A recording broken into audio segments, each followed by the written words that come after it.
We will not allow sub-Saharan Africa to escape that.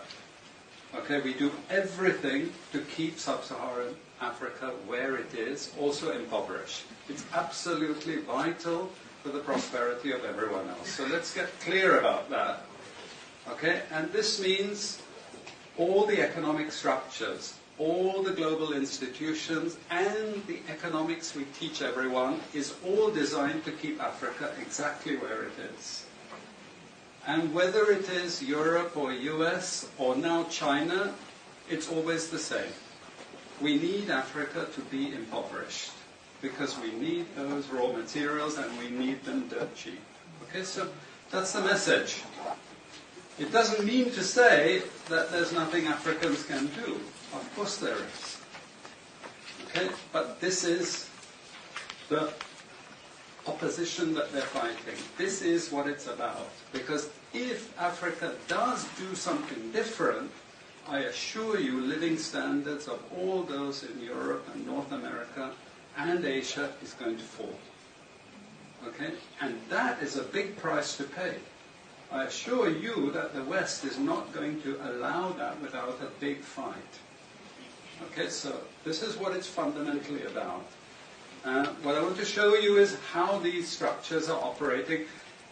It's just 20 minutes, so we can't do very much, but just to give you a little bit of an idea. And why I keep the ideology part there is because we are part of the producers of ideology. At universities and academic institutions, we are complicit in this whole enterprise. Okay, so the job of many Western academics is to convince Africans they have to keep doing what they're doing. Okay? And to show them it's your fault that you're poor. It's not our fault. It's your fault that you're poor. You know? So this is what we do in academic institutions, and I want to show that as well. Let me just start. This is what it's basically about, so you know what it's about. But I want to just show you the extent to which Africa is specializing in the production of raw materials and basic agricultural goods.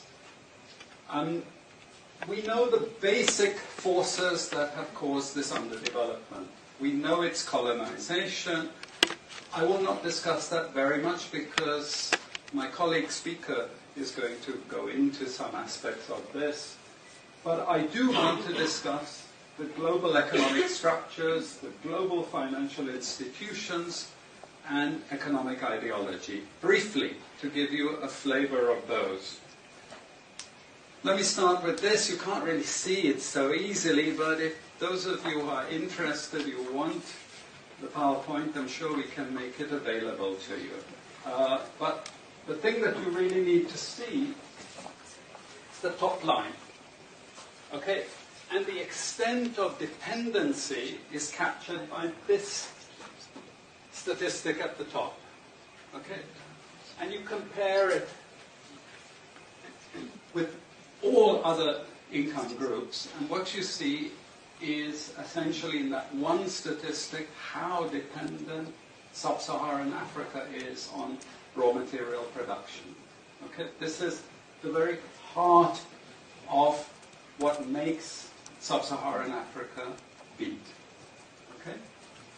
Here, just to have a look at one very important additional statistic, with all this export coming from sub-Saharan Africa, how much does sub-Saharan Africa account for in terms of global trade value? We know there are vast resources coming from there, but look at the bottom line in terms of global trade value. Look at that. 0.5%, 1975, 0.95% going down to 0.1. To 0.1.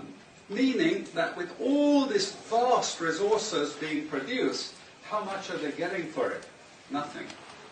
Nothing. This is a very significant piece of data. Then I just want to show you what has happened to sub-Saharan Africa, because what we know, and from all studies, no country ever develops without manufacturing. Okay, producing raw materials will not take you anywhere. Producing basic agricultural goods will not take you anywhere. And let's have a look at how much manufacturing activity takes place in sub-Saharan Africa. We can look over the last 15 odd years, 15, 20 years.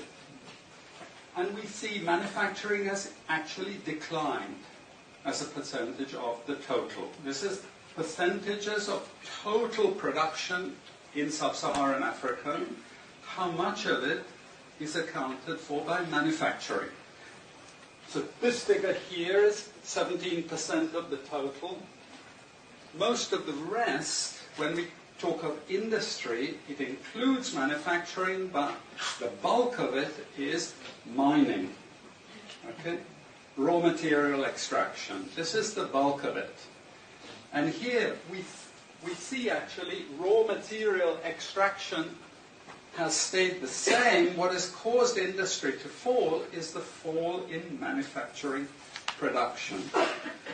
This is deliberate because we will never, as Western economists, as Western policymakers, we cannot afford to allow Africa to industrialize and start producing manufactures.